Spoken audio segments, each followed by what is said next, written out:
All right, everyone, it's 6:20. Good morning, everyone, and welcome to IBD Live, where we help you make more money in the stock market every day. I'm Ed Carson, news editor here at IBD, and with me today are Ken Shreve, senior markets writer and one of the top people on Leaderboard, Justin Nielsen, head of market research, and David Chung, our deputy markets editor. We're also going to have markets writer Rachel Fox. She's going to be live tweeting the show as she always does.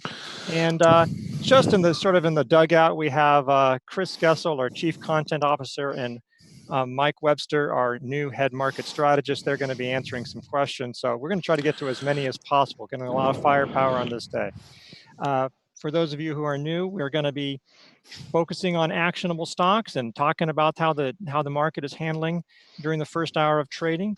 We're also going to talk about growth investing tenets. So hopefully this will be nice reminders for those who have been around for a while, and maybe some speed up the learning curve for those who are a little newer to it. But before we begin, I want to make sure that the legal department is fully satisfied that IBD Live is for informational purposes only. We're going to be talking about a lot of stocks, but none of them that we discuss should be considered buy or sell recommendations.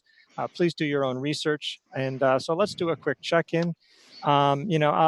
Justin, what do you got for us today?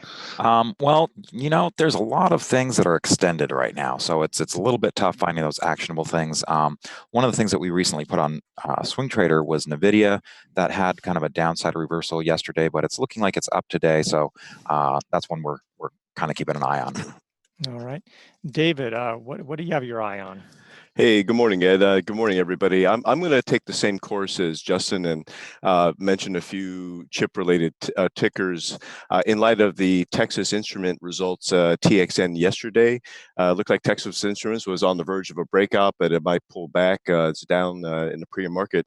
And so in the same group, in the chip maker group, which is a top 20 group, I'm keeping an eye on SWKS, that's Skyworks, with a really nice looking earnings estimate for this year, and TSM, Taiwan's semiconductor.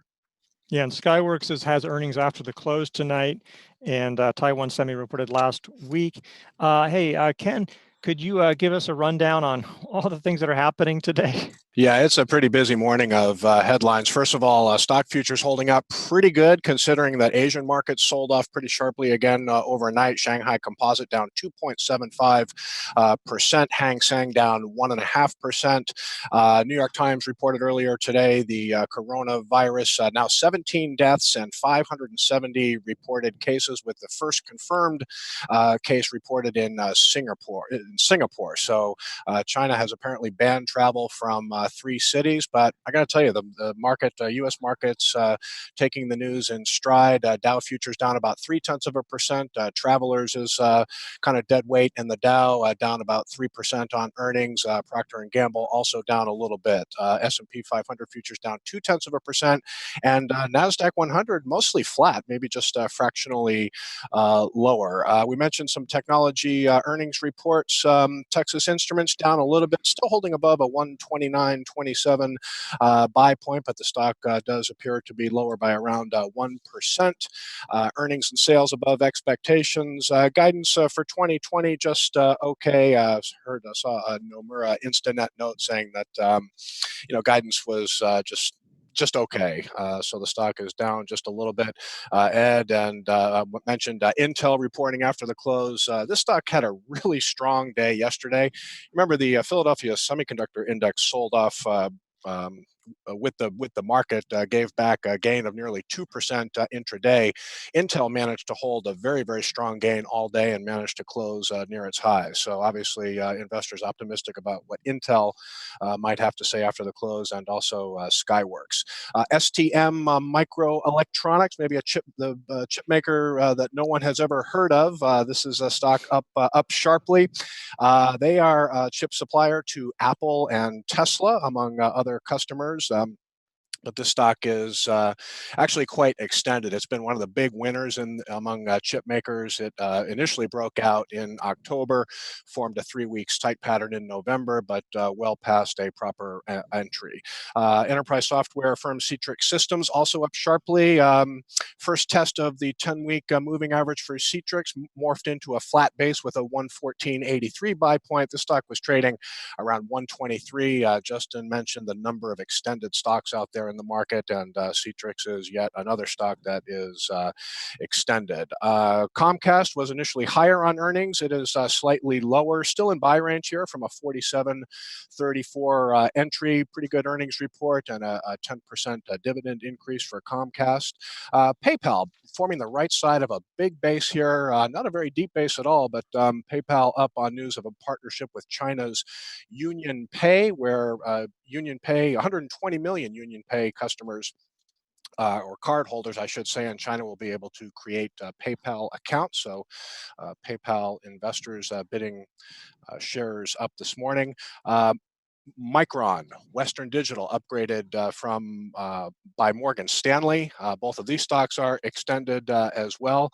Paycom in the IBD 50, that's being added to the S&P 500, stock up sharply in pre-market trading, along with InMode. We mentioned InMode's impressive rally in recent days. InMode is also a member of the IBD 50 top 10. That stock was indicated higher again as it works on the right side of a base. And I think that's everything, Ed. We did it before the well, we got plenty of time. That's great. That's great. So we have a little bit of time to talk about the market here. Really, I'm going to just sort of share the share here. We have the Qs. Just if you take a look at the NASDAQ, I mean, as you can see here in the pre-market, it's down 0.1%. But I mean, honestly, we have pretty big sell-off in Asia, and yet, concerns there were already at highs. If the market came down on no news, it wouldn't be a shock. And yet, we have a lot of headwinds throughout 2020, and we've just kept on moving higher. So I think it's really impressive how it's been going. I think I'll just punch up InMode just because you're mentioning that was, I mean, it's unclear if it's going to go this high, but the pre-market trade up about 4%, so it is working on the right side of a base. David, what would you like to take a look at to start?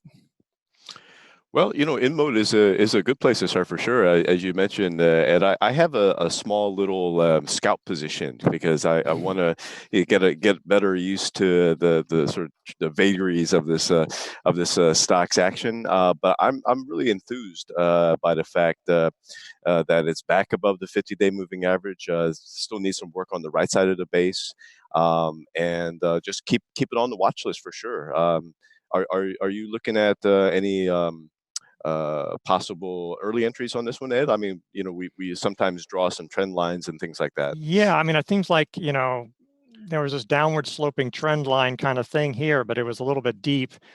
Right. To me, I would probably wait for some kind of, I don't see any natural resistance point after that right now. I mean, there may be something later. I don't look for those as much. That's a great point. I mean, there's definitely some overhead supply, probably, in the 50 to 60 or 50 to 58 range, right?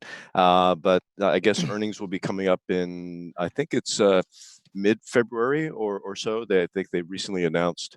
And but I think the chip sector will be very interesting for everybody. We got Intel, just as Ken mentioned, really a nice move. But I'm always a little wary of these sudden pops just before earnings. I want to kind of confirm that, and if we have a breakaway gap with Intel, then I personally will become more bullish about investing more in chips.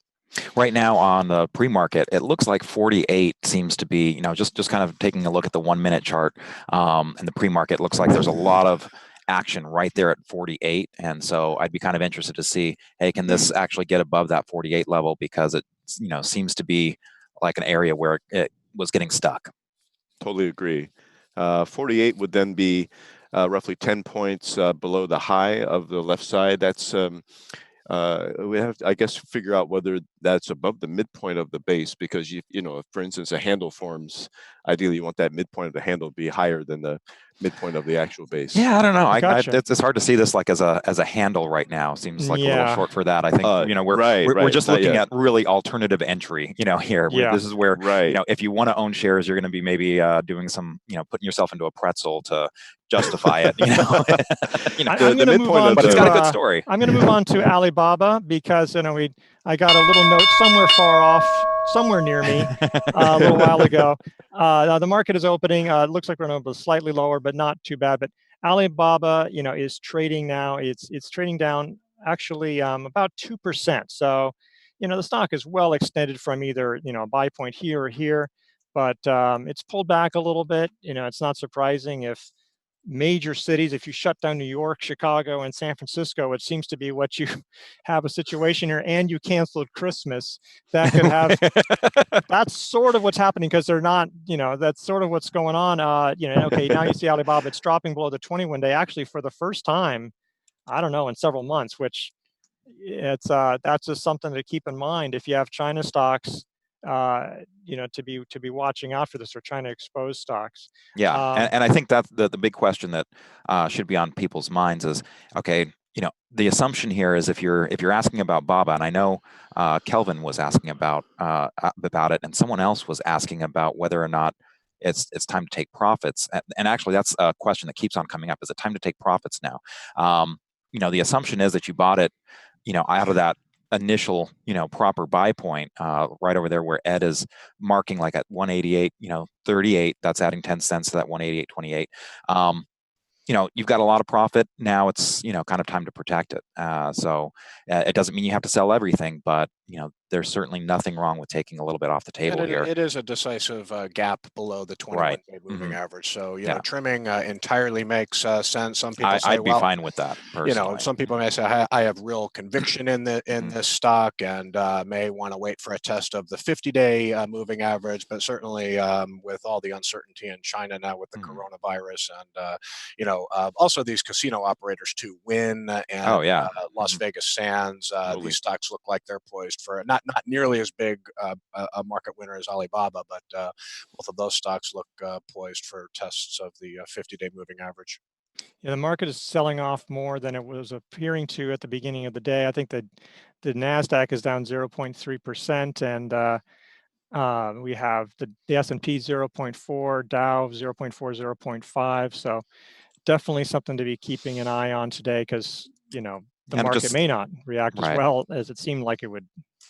And what we've been seeing lately with the market, it seems like, is where we'll kind of start down, and then it seems like the support comes in pretty quickly. Right now, we're just kind of trading, you know, each 5-minute bar, you know, or each 1-minute bar, I should say, is kind of a little bit lower, you know, closing at the lows. So, you know, we'll just see if we can start getting some support at some point here. Yeah, Luckin Coffee, this is also another one obviously people have been looking at a lot. This one actually is finding some support. It's off of its lows. It's, you know, there is one thing, is that it's a long way from its 50-day line. If this wanted to correct, I mean, you know, that would be an issue there, is that, I mean, you know, whether or not you want to take profits. You know, Ken, what would you say on something like Luckin? Yeah, I mean, with Luckin, again, assuming you have a nice profit in the stock, and maybe you bought it when it cleared that 33.48 pivot, it's still holding above the 21-day moving average. So that really looks to be the line in the sand right now. Obviously, just talked about Alibaba, which is a decisive break of the 21-day line, but Luckin is still holding above that, trading in a tight range so far. So, yeah, I just watch this stock. If you know, again, that 33.48 pivot, see if it can hold support at the 21-day. And, you know, we talked yesterday about trailing stops, and that's not something that Bill was ever a big fan of, where, you know, a lot of people, what they would do is just kind of set a percentage. And that's not something Bill wanted to do. He always wanted to give his, you know, winners some room. But it does make sense, you know, especially when we get extended like this, to have a line in the sand. You know, where is it that you would want to kind of, you know, keep your profits, not let it get down too far, whether you're using the 21-day line as a, you know, a shorter term moving average, rather than letting it get all the way back down to the 50. But, you know, we've been talking a lot on the show about things being extended. So you should have, been kind of looking at those lines in the sand, how far would you let these stocks go before you take some action? Yeah, and I'm just going to comment. Some people were asking about Novacure. This was not China related. Well, it actually does have some China exposure, but not in that regard. The stock is pulling back some more after this reversal. You know, it broke through this downtrend. It broke above this, so those buy points look fine. This one, it's obviously hitting some resistance. David, would this be a concern, or are you not that worried about a situation like this? I'm not going to make a decision right now, just on the first couple of minutes of Yeah. trade. I do have a few shares and a couple shares in some other accounts. But what I've been seeing here is a nice early breakout past 90.10. Ken and I were talking about how this was, and in fact, on the show, right, we talked about this as a double bottom that sat next to a cup. And so if you're able to buy around that price, you still have a small profit cushion here. But continued drops on heavy volume would be definitely a concern, because the clear buy point is definitely 96.24. Yeah, and that's one of the benefits of those alternative entries, those early entries. It can a lot of times give you a little bit more cushion, so that when you do get to that breakout, if you do get resistance at the traditional area, you have a little bit more cushion to kind of withstand that. Now, granted, sometimes you'll get failures from the alternative entry, and that's fine. That's just one of the costs of doing business. But that's one of the reasons why we really do like these alternative entries, where you can get in a little early. Gotcha. I'm just going to punch up Paycom. A lot of people are asking about it. As Ken mentioned, and as some readers have pointed out, it's being added to the S&P 500. Presumably it's going to get a gain, and it's like you sort of get a nice gain from that. The stock is extended from the base on base buy point here. I mean, it's acting well. I don't think we need to go into it too much on that. It's just unfortunately not actionable. It was, but it was something we were talking about earlier when it was breaking out. So if you got shares then, this is a great day for you. Yeah, it is very great. Mentioned that Paycom has been a longtime member of the in the top 10 of the IBD 50, and InMode as well in the top 10. So both of those stocks bucking the trend today. See InMode up more than 3%.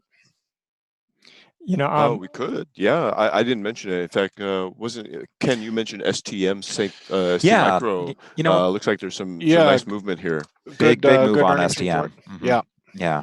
And yeah, so someone was asking about whether or not this would qualify. I saw a Q&A. Would this qualify as a flat base? It did keep on poking its head above that left-hand side at 27.79. If you kind of had that as your line in the sand to start the flat base, it kept on poking its head above that. But it definitely did have that tight look, that tight area.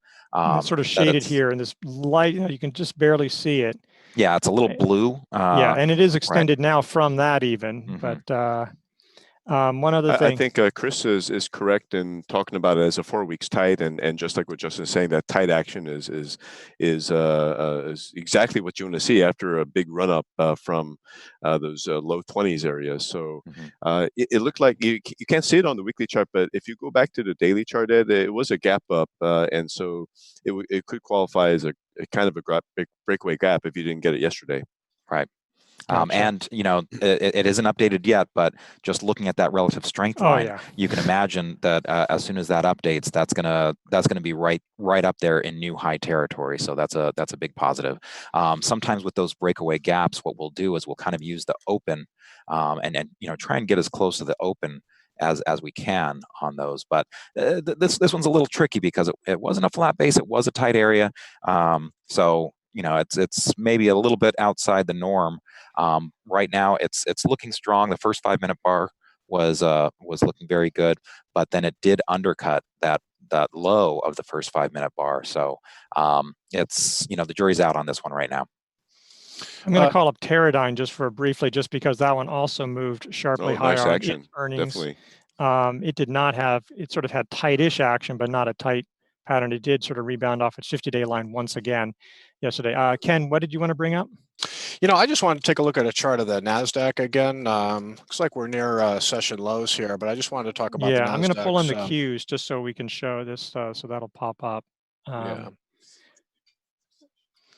So, I wrote in the big picture yesterday the price action that we saw some sellers come into the market during the final hour of trading, and the session did have the feel of stalling, where a pretty strong intraday gain for the Qs and the Nasdaq Composite faded pretty badly by the close. But the thing is, we had volume come in lower than what we saw on Tuesday, so we avoided stalling. But when we're looking at the distribution day, S&P 500 and Nasdaq still very, very contained. I mean, just because we've got a lot of selling in China, a lot of selling in Chinese stocks.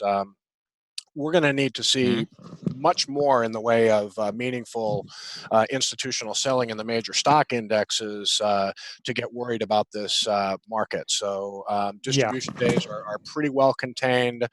Still talking about a lot of market-leading growth stocks acting pretty darn well. So we're going to continue to focus on both of those things: signs of institutional selling in the stock indexes, watching the action of market-leading growth stocks. But not a great session yesterday for the market, but lower volume. We avoided stalling. Yeah, and the Qs are still above their 10-day line. I mean, it's acting like a real growth stock for the past 4 months, and so it's pretty impressive action. And a great point both you guys are making about the Nasdaq. I just want to add, partly because Ed, you mentioned Teradyne, TER, even though that's a 3-letter ticker, that's actually a Nasdaq name, and it's also worth bringing up that it's part of the semi-equipment group, as opposed to Texas Instruments, TXN, and a couple of others that we're looking at that are part of the semi-manufacturing group. There's some slight difference in the performance, even though the semi-sector overall is doing well. I'm noticing that the semi-equipment is ranked 4th for 6-month price performance, whereas the semi-manufacturing, somewhere like 11th or 12th. Something about Teradyne is I think that they do more smaller, like add-on buys. And so if you look their earnings, if we're going to call up a weekly, you can look over here on the earnings, is that, we talk about all these chips that had these miserable earnings last year. Well, actually, it wasn't that bad for Teradyne, because people were still doing the add-on buys, as opposed to the, like ASML is $40 million, for one machine. But here we had nice acceleration here. So, I mean, things are getting better for Teradyne, but they didn't even really have a bad 2019 in terms of their fundamentals. So, Ed, for those ultra violet, I guess, machines from ASML, I think they cost like over $100 million each. It's just 100, 200 million. But you're right. I mean, this sudden acceleration in top line growth for Teradyne, very impressive. 26% is the best in how many quarters? We can see that it's definitely almost 2 years or so. So also, I like the fact that you've got double-digit earnings growth expected, even though it's on the lighter side, it's still double digit for Teradyne, 11% this year and then 19% next year. Yeah, I mean, part of it, they're not having the huge advantage that some of the other stocks did, with like an NVIDIA that might have had an 80% drop, and then it's like, look, we're rebounding, but this one never really fell.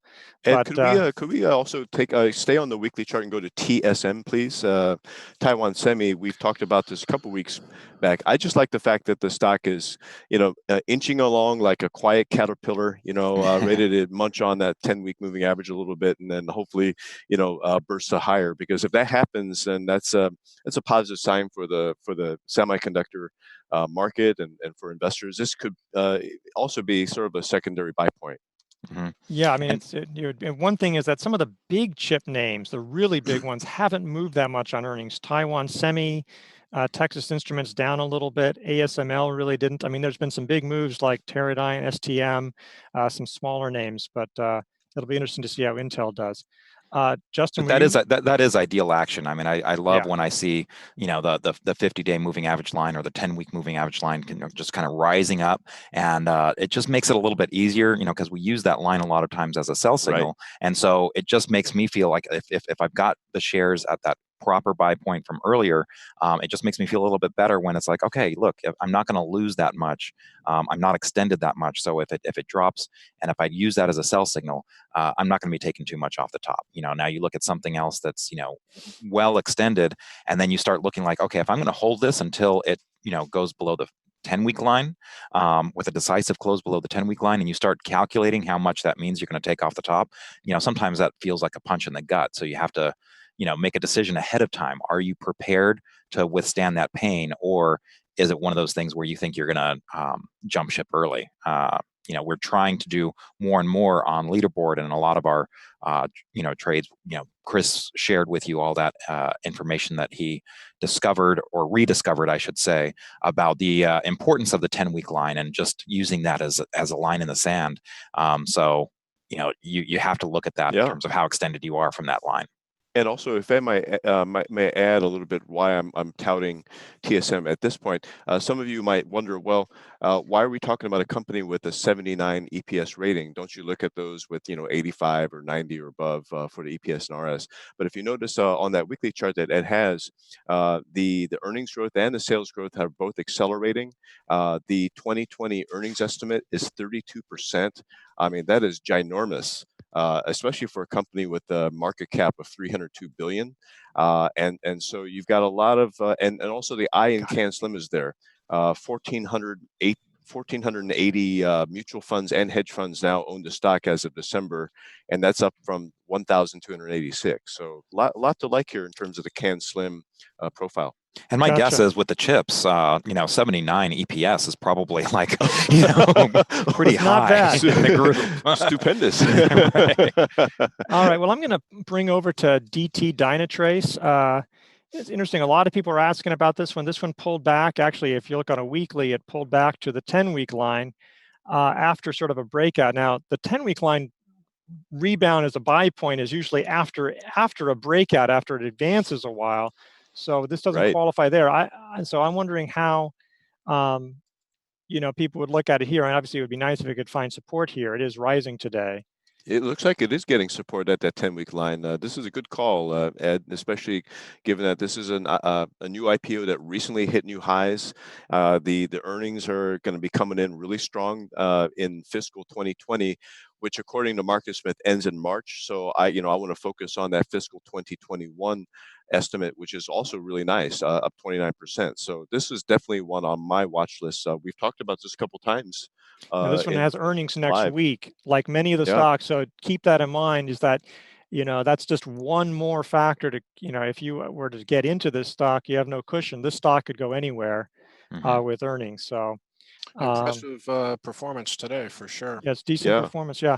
ASMR. Okay, I'm sorry. I just wanted to note a couple of other things going on in the market. Another precipitous drop in the 10-year Treasury yield. That the yield has really come under a lot of pressure since late December. Remember, it was all the way up around 1.92%. It's down another 5 basis points today to 1.72%. So money flowing into the bond market today and out of stocks. We'll see if that trend continues. Also, a big drop in crude oil yesterday, down almost 3%, and it's down another 2 to 3% today. That's mostly coronavirus related, but just two little. So glad you mentioned that. Yeah, because we just ran a future story from Bloomberg on the website that showed crude oil, the West Texas, down 8% for the year. Now, part of that is the fact that we had a big year for oil last year, not just for stocks, but something to watch. Yeah. Some people have been asking about, we haven't, this is a semiconductor equipment maker that has really been flying in 2020. ACM Research, ticker ACMR. I don't know what you do with something like this. It's almost looking climactic from almost nowhere. Take some profits. Taking some profits. Well, and this would have been hard because this is a thinner name. It only trades 369,000 shares on average daily, and that's up significantly from just a couple weeks ago where it was trading below 200,000. Wow. So I will say, one of the things that is fabulous to see, and you see this in a lot of the model book stocks where you'll have kind of this surge of volume, coming in, and it just like almost changes the stock where it's something that's maybe on a lower volume, and then all of a sudden you see all of this volume coming in, and a lot of times you can kind of say, what, that's probably institutions that are starting to build a position in this, something that's gotten on their radar. So it is intriguing in that regard. But when it did come out at that $20 level, it was way too thin. So again, from our standards. So I'm not sure how easy that would have been to play. And this is, and I talked to Justin about this a little bit about this yesterday. But to me, when you start to see money, flow into more speculative names. In fact, when you look at the Market Smith Growth 250, and I know a lot of our listeners do, and you look at some of the best performers over the past few weeks, some of the most explosive gainers, those stocks up 15%, 12% in one day. ACM Research, obviously a good example. When money starts flowing into these super speculative names, it's just another yellow flag out there. And we've seen a lot of yellow flags in the market with the NASDAQ composite, the NASDAQ 100 recently violating upper channel lines. So there's a lot of yellow flags out there, but we're still kind of hanging our hat on pretty good action in market leading growth stocks, but a lot of speculation and a lot of buying and a lot of speculative names that I've been noticing in the Market Smith Growth 250 for sure. Yeah, we don't have those precursors that we usually have before like a major bear market, but we do have a lot of precursors to at least a pullback, and that's something that Chris has been talking about a lot. That's why we were kind of talking about that whole hedging strategy for a while there, because a pullback did seem imminent. Even like at this point, if the NASDAQ composite comes down to its 50-day moving average line, that's about a 6% drop. That's not immaterial. I mean, you're going to feel that, especially because growth stocks and a lot of the stocks that we talk about are going to probably correct more than the market will. And so, you just have to be prepared for that, Yeah, I mean, some people talk like, I would say, look, if ACMR forms another consolidation, obviously maybe we'll get another earnings report by then. Maybe we'll have more research on it. I mean, just one of the things is that a lot of the great leaders, you'll see that Bill O'Neill or David Ryan or those folks, they didn't buy it on the initial breakout. I mean, David Ryan was at Level 4 seminar last December and was just talking about, some of the stocks. I remember it was like, wow, this is great, but he didn't buy it at the first breakout. Mm-hmm. So yeah. Anyway, I'm gonna move into let's see here, Dexcom. Okay. I wanted to see how Dexcom just acting well. Some people were asking about this. Dexcom continuing to act well, sort of forming a high handle shelf kind of situation next to this buy point here. So it's holding above that generally. This is a leaderboard stock, one of many that we have in the leaderboard portfolio that is just really a good proxy for how leading growth stocks are acting. You look at a chart at Dexcom, obviously it's still showing strength and holding nicely above the 50-day moving average. So this is a good stock market leader, not doing anything wrong. Pod Insulet, which is sort of in that same field, that one's doing well. Just wanted to get in that situation though. Tandem still hasn't broken out. People keep on waiting for it to. It got near it, hasn't done it. So you got to wait till it does that. And you know what? This is one of those cases where I think a lot of people, if it does break out, then you almost have to question, like, okay, would you rather be in Dexcom and Pod, the first ones to break out, the ones that were looking stronger? I mean, Tandem has been flat for so long here, whereas Dexcom and Pod both are moving up from earlier buy points. So sometimes you're looking at a stock and it's like, oh, great, I got the breakout, but did you really get the leader? Is what you have to question. Yeah, somebody was worried about the volume in the stock, but the stock is just sort of basing right here. I mean, the volume, there wasn't great volume on the breakout. That would be the one situation, but that has happened in some cases here. Well, with Paycom, for example, Paycom, remember that low volume breakout? Now the stock is exploding higher today. So. Hey, Ed, everybody. Chris is saying we should take a look at Intel, INTC. We've been talking a lot about these chip stocks, but it's just a good exercise in a way, because we do have the earnings after the close. I personally have not been investing in this one because I'm a little I'm a little skeptical about the earnings estimates going forward. I mean, we got 1% for next year or for this year, but who knows? Maybe they'll upgrade them. But on the positive side, it's been trading on the north side of that 50-day moving average, and looks like there was a breakout, perhaps at I guess the 59.23 cup with handle or saucer with handle there. Ed, what are your thoughts on this one? Well, I like the fact that the RS line is getting above this area. Yes, I know one good point. situation that was really hurting Intel late last year and helping AMD was that Intel kept on having some delays. They were having some shortage issues. They've been a little behind on the technology. If you think that Intel is going to get ahead of those supply situations, and honestly, if they can catch up technology-wise again to AMD, which normally was like Intel would be ahead and AMD would be lagging, and now it's been the other way around. So it'll be interesting. This is important. So how Intel does tonight will be very important for AMD, but for the whole chip sector, for chip equipment makers, because like TSM, Intel is a major chip equipment maker. Yep. And so, And I also mentioned at the top of the show that Intel, chip stocks sold off during the last hour of trading yesterday. The Philadelphia Semiconductor Index gapped up.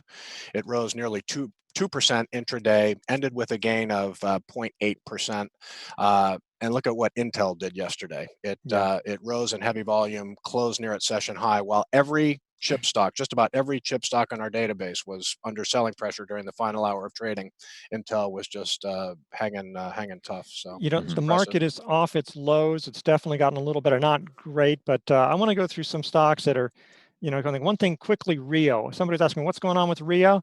Well, just as oil prices are down, I'm betting copper and iron prices are down, or people are expecting it.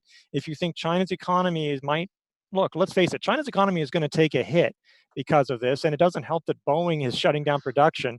The Q1 economy in China and the world might be a lot weaker than people expected. So, Great that's point. something. Let's look at the price of copper. I'm gonna look for that right now. But I'm pretty sure it's going to be down. Copper is down 1.2%, $2.73 a pound. Yeah. And it had a so-so year last year. Both Ed and I really like to watch copper, right? The only metal with a PhD in economics, as they say, right? Yeah, it really does, because unlike oil, which because of the supply and demand, can be cut off by what Saudi Arabia decides to do. Copper, usually there's diversified suppliers. It's going to be what it is, And on the other hand, gold is still a kind of a safe haven against inflation, which is not existent right now, but also just general fear of risk assets. That's actually up 0.3%, 1,561 an ounce. So holding firm after a decent run last year. Okay, I'm just going to go through a few things. Some people are asking about CyberArk. It looks like the stock is once again trying to get above this 141.57. It's not there. The stock has been holding above its 10-day line for the past several weeks. But then again, a lot of growth stocks have been doing that. Hey, Ed, can I jump in here and say, Sure. whenever we talk about CyberArk, I always think about Fortinet, FTNT, because even though FTNT was the laggard in the first half of last year, now is the leader in the last 3 or 4 months. It's really like switched places with CyberArk. We had CyberArk in leaderboard, huge contributor to the leaderboard's gains last year. But they've kind of reversed in roles, and one thing that concerns me personally is that kind of relatively weak earnings estimate for cyber. Yeah, that is an issue going forward. So we'll see. And that really is a tale of two relative strength lines there. The Fortinet, when it came out, back in what was that, November. It was such a strong relative strength line right there, and Chris, very excited about the relative. Chris is getting very excited over there. Quote from Chris. Yes, Can I get an amen? Yes, amen. This is where sometimes it's maybe better that he's not on camera, so people don't see him flailing about. But it's one of the things that he's been really harping on. It's one of the reasons why leaderboard performed so well is that we were really kind of making sure we were getting laser-like focus on those stronger relative strength lines, because that just really kind of it's the market kind of showing its hand a little bit of, hey, this is who the leaders are. Yeah, I'm going to move on to let's see. Some people are asking about keys. This is a 5G play. It's down today. It's basing. This is another one where the earnings growth, if this is going to be the big 5G, equipment testing thing, there's a lot of earnings. That'd be the only thing down, but it was a huge winner in 2019. It's back above the 50-day line. I don't really spend a lot of time on that, but nice one. Nice, definitely a watch list name, Ed. I agree. Yeah. I agree. How's the RS line, Bill? Let's see. The RS line is not great here, and anything consolidating right now is not great. So you'd want to see powerful move there. Something that's doing better here is Axon. Yeah. It got above the relative strength line is below here. It's below a lot of other levels, but it is above a short-term high, which so that's a positive. This was this was sort of the big breakout of yesterday, and it's holding it. So that's and we nice. did talk about that live on the show yesterday. Someone I don't see the question now, but I maybe it got answered. Someone was asking, I think, about where would you be placing the stop on this? And I mean, again, the 10-week moving average line is kind of a line in the sand that we use a lot of times. But when you're looking at a breakout, we typically will use that 7 to 8% stop level. If the 10-week moving average line is greater than that for some reason, Chris has sometimes talked about how he might size his position a little bit differently, using a smaller position size so he can withstand that. And that's where you set a dollar amount that you're willing to lose in your portfolio, and then divide that by the percentage risk. If it's let's say 10%, you're dividing it by that, and that gives you your position size. But yeah, Axon right now looks good. Another thing I should mention is, if you do want to kind of keep your stop a little bit tighter, you can always use kind of a cycling out method that Mike Webster uses, where he looks at that breakout day, and if it's failed, then that might give him a little bit more pause. So if it goes below the low of the breakout day, or the day before, he might be pulling back a little bit. So there's a number of ways that you can set your stops, but you definitely always want to have your exit strategy when you go into a stock. You don't want to be deciding that on the fly when the trouble starts. Yeah, the NASDAQ is definitely coming off that. It continued to improve. XP, it's down a little bit, doesn't, but after 3 really big gains, this is still looking fairly positive. Yeah. Great I mean, point. I was going to say, and there's the middle of the daily range, but all these days were gap ups. So, I mean, it wasn't like, I mean, you're substantially higher, given from that perspective. And on a weekly chart, even with today's drop, you're in the upper half of the range for the week. So there is that. And we talked about using that kind of true range. So if you were using a true range, then that would be, rather than from the low, you'd be using the previous day's close, and that would certainly change the percentage of that closing range would be in. Yeah. Hey, Ken, what do you have for us? I wanted to just check in on another stock bucking the trend today, showing relative strength, and that would be Intuitive Surgical that we mentioned at the top of the show. This is a leaderboard stock that is set to report earnings after the close today. So if we can just take a look at a daily chart for Intuitive Surgical. Ed, several days ago, the company pre-announced our earnings, that big spike up, and kind of was disappointing action on that day, but they did announce pretty good Q4 sales and strong procedure growth for the Da Vinci robotic surgical system. This has been we've had this on leaderboard since October, right around the time it last reported earnings. You can see it gapped up back in October. On October 18th, we added it just after that day. It came in pretty hard, but it's been in rally mode. So this is a good example of a stock that we just don't really feel like we've got enough of a profit cushion here. We'll see how the stock responds to earnings, but some people sometimes have this decision: do I want to sell and take profits ahead of earnings, or do I want to let it ride? And with the cushion that we have in Intuitive Surgical, we'll probably just wait and see what the results look like, and still holding above the 50-day moving average here, so looking pretty good, holding near highs. Yeah, absolutely here. Let's see, I wanted to bring up Edwards Life Sciences. That one, not exactly sure what happened here, but again, this is why you wait for a stock to break out. This one is not having a good day. I don't really see why. This coming in. This just in. All right, gotcha. OLED, let's see here. Wanted to take a look at this one. This one sort of broke out here, and it's sort of been just hanging around since then. David, how do you view this? Because it obviously hasn't flying like some leaders. Yeah, Ed, this is actually one that we started talking about right before that big move.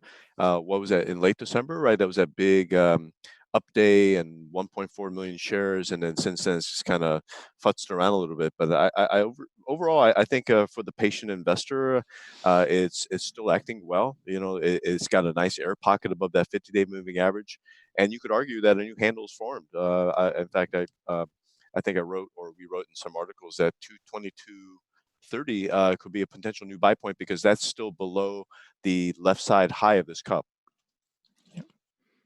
I just want to mention that Luckin Coffee, because it can't be stopped, you can only hope to contain it, bounced off the 21-day line and is now positive because, hey, it's a pandemic, but you still need your caffeine, I guess. I don't know. Maybe they'll start delivering antidotes to the virus too. Maybe so. Qualcomm, that one broke out, came in, it broke out. You could argue that this is the buy point. I suppose some people could have argued that this is the buy point. It's pulling back. We'll see. It should be noted that you shouldn't be too afraid of pullbacks. A lot of times, stocks will pull back. They'll break out, pull back a little bit. I think Bill wrote in his book that that happens about 40% of the time. A few years after the book was out, the last edition, he was saying, what? Sometimes I feel like that's happening a lot more. So yeah, it's just something to be aware of that it does happen. And I'm going to move back over to DT because that stock is really moving strongly now. Yeah. Mm-hmm. I know it's retaking that handle buy point. That's good. Back above the buy point, it's like and a bounce off the 10-week line, just as you had on that weekly chart. So yeah, market is continuing to rally. The Nasdaq is down probably about 0.15. I love Ed. Personally, I like these. When you got these wild names, smaller cap companies that break out and then shake people out, and then maybe out of luck or maybe because you sense it was going to be pulling back, then it pulls back and then it retakes that buy point. I'm often a buyer in these situations because that those who those bargain hunters who are not canned slim folks who bought in the high teens and they're taking profits on their breakout, they're probably out of the stock by this point. So if the stock moves past 27, 29, and she keeps moving, then there's real force behind the buying. Let me jump in. Go ahead. Yeah, Chris would like to jump in. Okay, and then Chris wants to make a just point. remember there are earnings. That's what I was going to say. 29th before the market opens, open, and the lockup period expires the day before. So personally, I'm keeping a little bit, but I would not personally do anything on this stock until earnings come out. We see what happens with the lockup. I think that's a good point with a lot of these stocks. I'm actually going to pull up Tesla now, which has earnings next week. People are just mentioning it. This stock rebounded. It was down a little bit, but it was never even threatened its 10-day line. I was talking about this with Mike, and with some people, people know maybe people shorted around 595. When we do talk about shorting, it's usually when it's breaking support, almost like a reverse base kind of situation. In this situation, I remember as a child, they've got a picture of me like I was probably like 5 years old, and I've got my hand out. I'm saying stop to the waves. I'm at the beach and stopping the tide. And guess what? You can figure out where the tide is, so you can act really. Oh, look at me! I'm actually there at the peak, and I can make the water go back. But you have no idea. You have no idea how Tesla is, where it's going to be the top, say. I mean, and if it comes back down, it could be just like one wave pulling back, and then you're going to get a bigger wave next. As people know that I'm a Tesla skeptic, but I am not a fan of stepping into a giant elephant. Yeah, This market is going to be, look. Stop the hate. Yeah. I'm just saying is that's a situation, but there are earnings on the flip side. You don't want to be buying either. This is like the stock is way extended. Yeah. Earnings are next week. You have no idea what's coming out. People are either saying that Tesla's going to cure cancer while you're driving asleep. That's news to me. Or you're going to be asleep in your bed and Tesla will come and find you and kill you. So those are the two.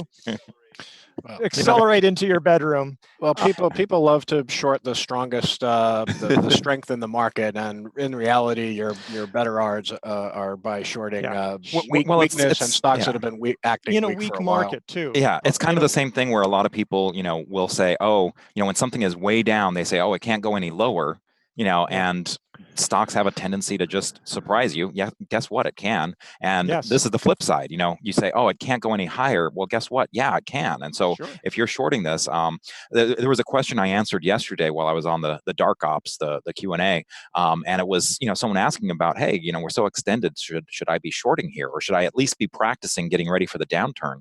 And you have to really just respect that trend, respect that tide, and understand what's happening. This is not the time to be practicing your shorting. It's just way too strong right now. It's like, don't practice your getting a tan when it's raining outside. There's just times when you don't do it. I mean, right. Like there you go. Hey guys, can we talk a little bit now about two stocks, Chris and Mike Webster, who made some brief cameos there. Very nice. Thank you, Mike, for joining us there. First one is MTCH Match, which is the Tinder dating app owner, and they also own about 50 other dating apps. It looks like a handle might be starting to form. I wrote about this briefly in the Inside the Big Cap 20, either last week or a week ago. It's going to be fully divorced in a good way. From its owner, IAC. IAC says that Match will be its 7th or possibly 8th spinoff as a full company. But so if it's getting a divorce, will it go on Match to find its new love? You think? That's right. That's right. Tinder first.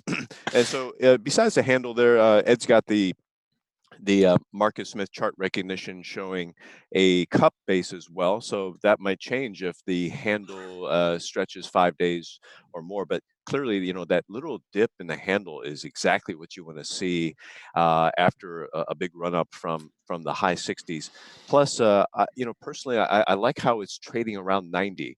Back in the third quarter of last year, it really hit its head hard at the 90 level, got shoved down, but now it's actually finding some love, so to speak, among investors at 90. So definitely a good watch list name. Relative strength line needs some work, but still rising for about 5-6 weeks. And you know what? Here's where I think to kind of, if this did break out, I think it's still justifiable with that relative strength line, because you see where the high is right there. If the relative strength line kind of starts getting back above that area on a breakout, I think you can justify, hey, this is a strong relative strength line. It's not too far off the highs. It would be getting to a recent high. The one thing just to be aware of, it does have earnings coming up on the 4th of February after the market close. So what I'd like to see is I'd like to see this continue handling out, and if the earnings could be a catalyst for the breakout, that would be ideal, I think, because if it breaks out beforehand, I'm going to be really, I don't think I'm going to buy it, right before earnings are coming. This chart reminds me a lot of Mercado Libre, both very similar, 33% pullback, 35% pullback. If you look at Mercado Libre and Match, almost identical technical setup. Mercado Libre actually has a handle in place now. But in fact, the depth of each base is virtually identical. Mercado Libre corrected 33%. I think Match was about 35%. So handle in place for Mercado Libre. We've been talking about that one, and Match working on a handle here. Yeah. Well, we're all raising good point about earnings are coming up in a couple of days or a couple of weeks, and I just want to share one little story. I got shaken out of CMG last year, right before the earnings, because it broke out, and then several days it was up 2 or 3%, and then earnings came out, and it just blew into new high ground. That was amazing. So if you have real conviction in a Match or a Melly, and you're up 5% or so, it might pay just to hold through earnings, or at least maybe hedge with some kind of option. And it also, it's kind of, not all stocks are the same in terms of how, you can kind of look at the earnings history. What has it done in past earnings report? How volatile is it typically? There's definitely a big difference between owning a smaller, more volatile, riskier name, right ahead of earnings, there you might want a cushion of more than 5%. But for something like CMG, I think 5% is fine. Yep.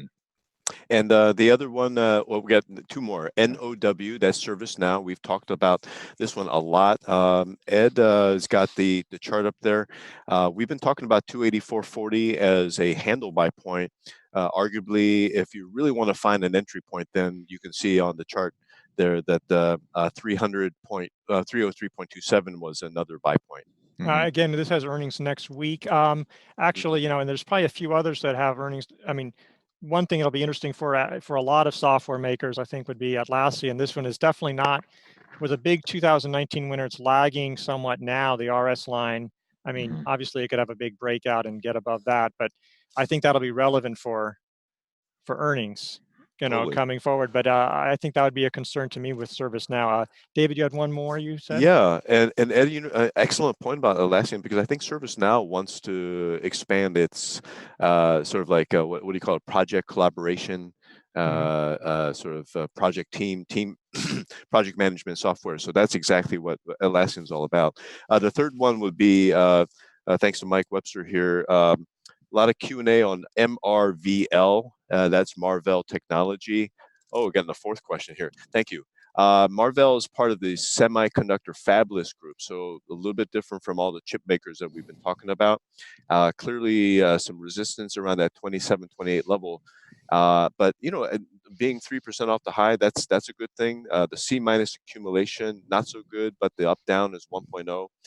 There's an expectation that the earnings are going to turn around, just like the semiconductor market this year.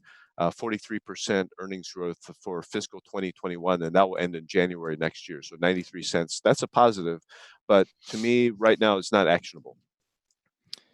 There's also a lot of, it's had trouble. I mean, it's not a leader in its group, so that'd be a concern I'd have. Maybe it will be. So that's always a tough situation. Thanks, in that Mike. situation. There's probably, because you could probably think of 10, 15 chip makers pretty easily that have been faring better.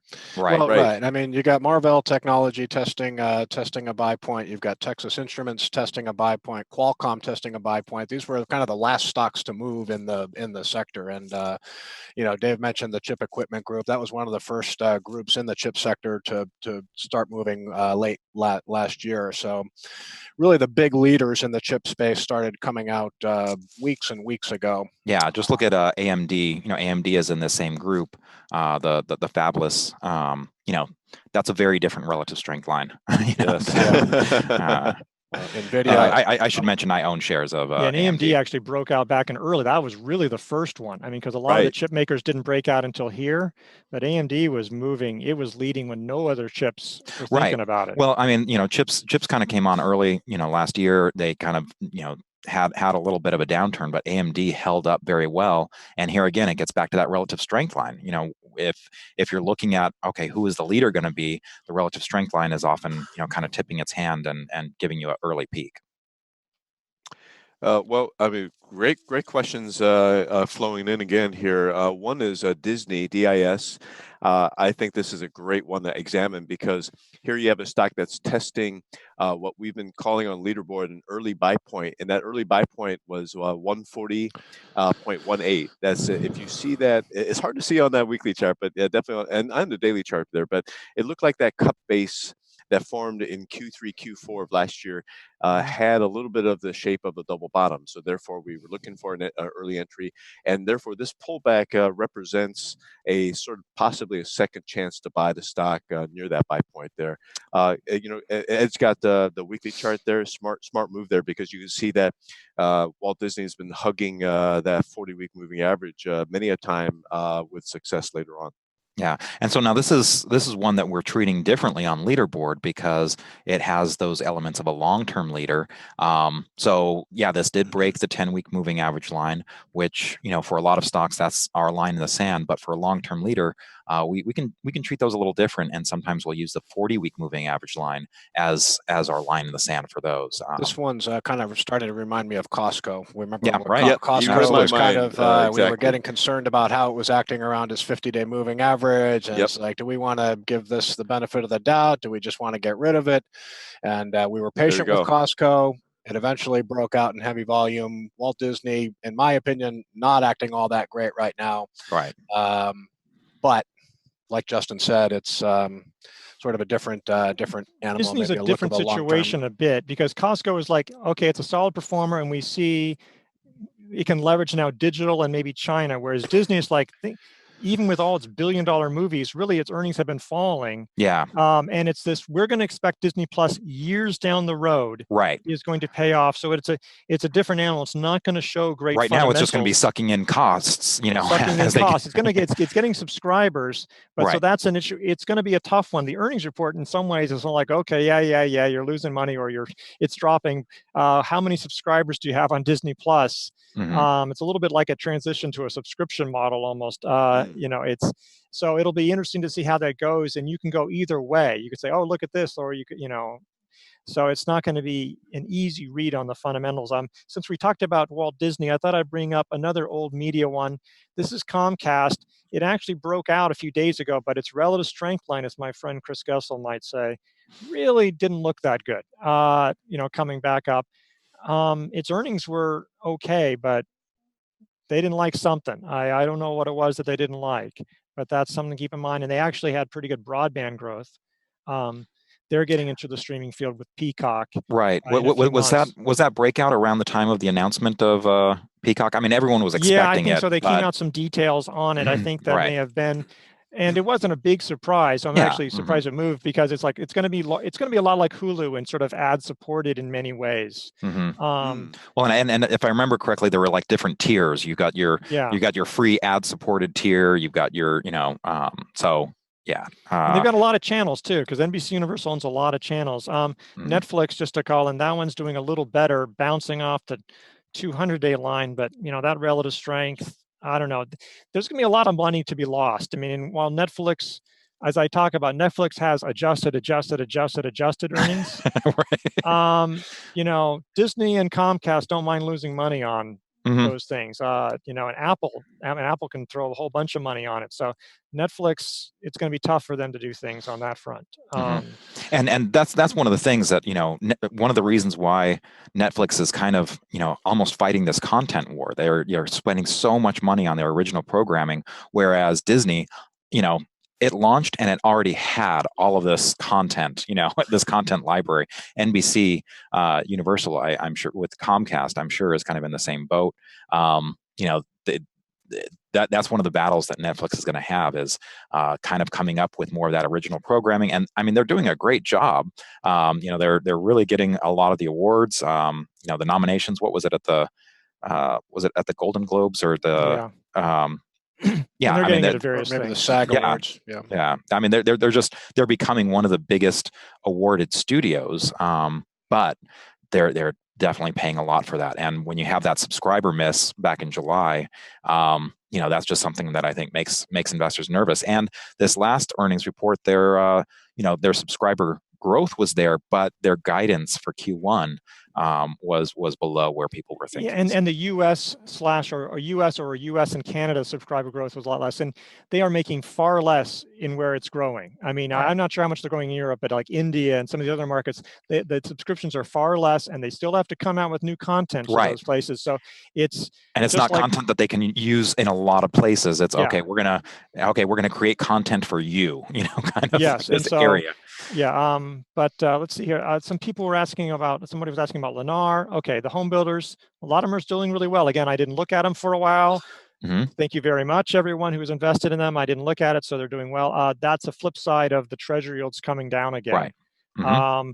And by the way, a lot of home builders reporting next week. I think I counted 4 or 5 of them. Yeah, there's a lot. So we'll have that in the action fund. So here's Nail. The ETF looks a lot like Lennar. In case you don't want, especially going into earnings, if you wanted to be in home builders going into earnings, you might want to be in something like Nail. And we did talk about that at the breakout. One thing that we mentioned at the time was, hey, this is a low volume trade right here, but with ETFs, that's a little bit different. You're really looking at kind of the spread, and you know, let me just pull it up real quick. The bid-ask spread on Nail tends to not be that bad right now. It's bid-ask of 88.68 versus 88.90. You know, that's really not too bad. So, and a lot of that arbitrage will kind of take care of the price, so that you're not having that low volume affect it. One other thing that you might just bring up, Ed, since Ken was talking about the Treasury, is just so people can visually see what happened there. If you'd put in 0TNX. Yeah, you have to divide by 10 on this one. The Treasury yield is not actually 17.2%. It's you know, but it gives you the idea. It's basically divided by 10. It's 1.7. You can see lowest in several weeks. Yeah. So and you're visually, seeing, you can just see what's been going on with it.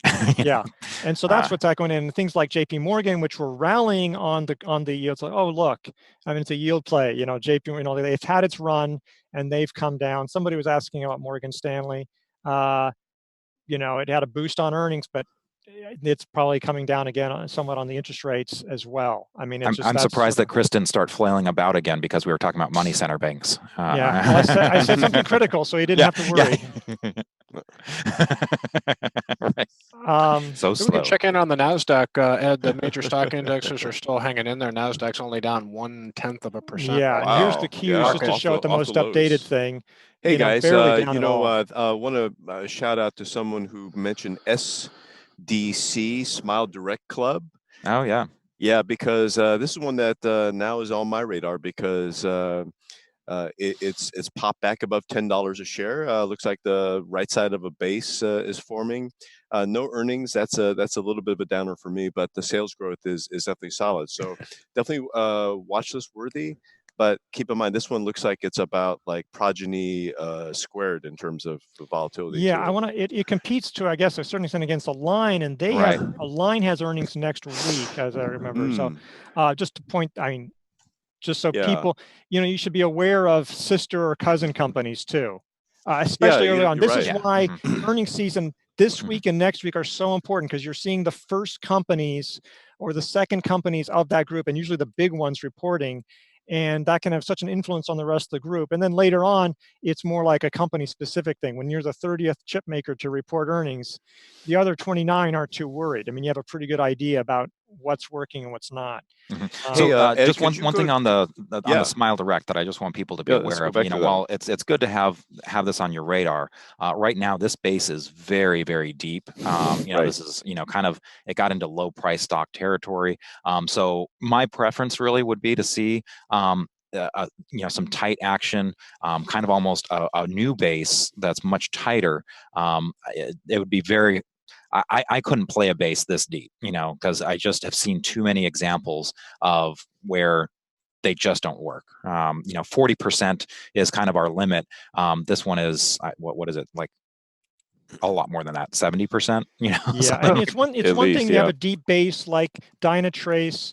You know, and it wasn't that deep, but Dynatrace at least was a software maker coming in right when software is tumbling. Yeah, right. Or Stoneco. Some people have asked about that. Stoneco comes in right when the market goes into a correction. But you know, Smile Direct, things are going well. I mean, like for the market. So it's like you really don't want to see a big correction like that. On here's Stoneco, almost at a record high. It's been acting very well lately. Ed, could you go back to the Dynatrace DT, please? Sure. And then we'll go back to SDC, because you guys both are making excellent points. I want to make an additional point that Dynatrace IPO'd at 16. When it corrected in price, it never actually came back down to the price. The lowest price was 17.05. So they actually, despite that big drop, it still held above that IPO. Now you go to Smile Direct Club. Very good point, David. Yeah, the IPO was at 23, and look how far it went. I mean, it never hit really, it. Never traded at that level. Very, very, very scary decline there. And then I guess another on. Let's stay a little, just a minute on the IPOs here. I've been directed to move over to RH a little bit. So you know, RH. You know, I created a trend line on my chart. It broke that a few days ago, so that was sort of a way to, you know, could have bought in on there. It has a consolidation here after a 50-day rebound, then breaking the downtrend, and now it's holding up. RS line is off its highs, but you know, the trend is so strong. You know, it's one thing to have an RS line come down a little bit during a consolidation, but if you have a nice proper uptrend, I mean, looking on a weekly, you can see how much that's gone here or how much it's gone here. Absolutely, great point there. It's still a half position on leaderboard, and I'm kind of kicking myself for not buying on that pullback to the 50-day moving average, as you see on the daily chart there. Could we also? There's a lot of Q&A. These are the last two Q&As I'm going to address. I'm just going to punch up sleep number because some people asked about sleep that. Number? That Yeah, one is sure, we talked moving about that. toward a buy point. I don't like the fact that it sort of runs straight up from the bottom of the base, because you sort of figure it's going to have to pause, like a little nap. But it's yeah, it's a flat base there. Wasn't too deep a situation. If it was a 30 or 40% correction and then went straight up from the bottom, I'd be personally a little bit more concerned. Yeah. But the other two along the lines of relative new IPOs. I mentioned Progeny, PGNY. We've talked about that seemingly almost like every other day, and for good reason, because it is a very intriguing, interesting new company, retaken at 32.10 buy point. Personally, I have just not traded this company yet, because I want to just get a better feel of the day-to-day action. It looks to me, a couple of the recent breakouts immediately led to pullback. So I'm a little gun shy on this one. Maybe if I were to buy this stock, I'd maybe a pullback to the 10 day or the 21 day. And then the other one is Datadog, DDOG. This is on the days that we haven't talked about PGNY, we've been talking about Datadog, DDOG, and this one. NASDAQ is positive, everyone. So wow, great. And then this one similar. Pullback is over. I'm sorry. Go ahead. It seems to me with Datadog, you just continue to have this tug of war between the bulls and bears around 41, 42, 43. So the longer, to me, the base develops and tighter action, ultimately the better chance you'll make a profit. Gotcha. And someone was asking about what are my orange trend lines showing like on here. I just drew a trend line, and it's a sort of an area of resistance. I drew a line, and then you can make it into a sort of an alert in MarketSmith, and so it alerts you. But so we do that in various things. Ken, before we wrap up and try to get done with it before the second hour is over, is there anything else you'd like to take a look at? Come on. I think we've covered right a lot of stocks. Yeah, we covered over 30 stocks today.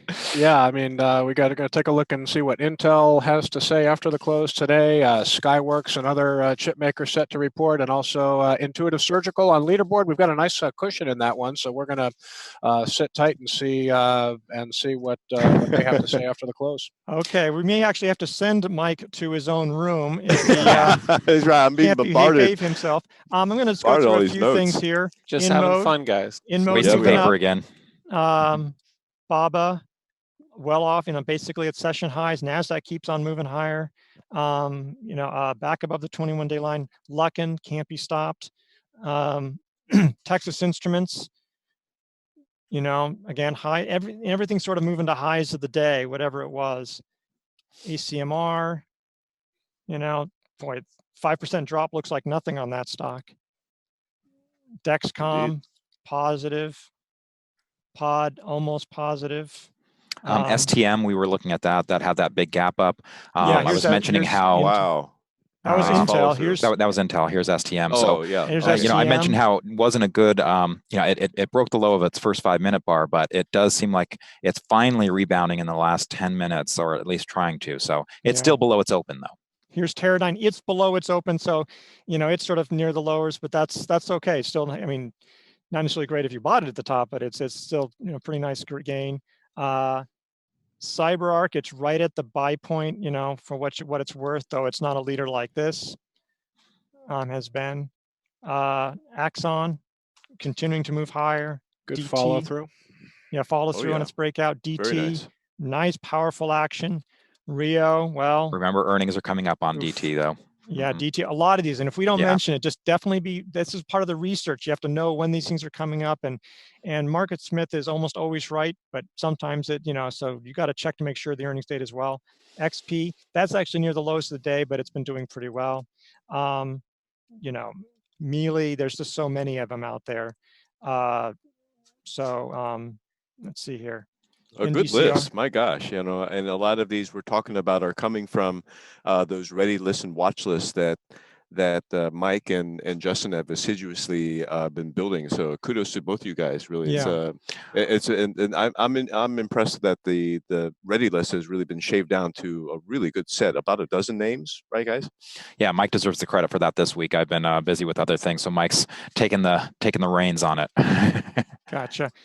So, and again, as we were talking about Intel, we already showed it, but Team has earnings after the close. Again, it's technically got a setup, but it has issues, but I think it'll be interesting for software.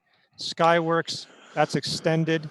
That's been doing very well. Apple, it's an Apple chip maker, so that'll be relevant for not just Apple, but some of the other chip makers like Qorvo and stuff. So I think that'll be interesting.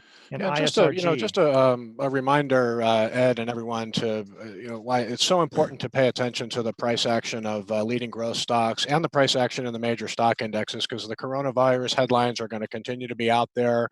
A really sharp sell-off in Asian markets last night, but U.S. indexes are still showing that there are buyers around. So this uptrend still should be respected, and don't get bogged down by scary headlines. Just watch the action in the market. Great point. That's exactly true. Because, and it's like, and on the flip side, what if news is good and the market sells off? Well, guess that's sometimes what happens. And it's like, it doesn't matter what you think. It doesn't matter what I think.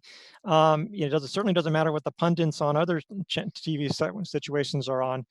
Listen to what the market and what the leading stocks are doing. And that's really what it's all about.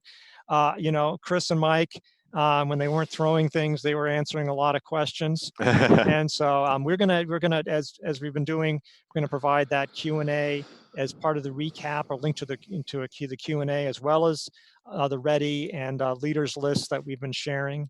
And really, this has been an impressive showing, I think, by the market. Growth stocks are acting well, and I think it's going to be an interesting trading day. A lot of interesting earnings tonight, tomorrow, and the coming week. So definitely stay engaged, and I hope everyone has a really good day today. See you tomorrow.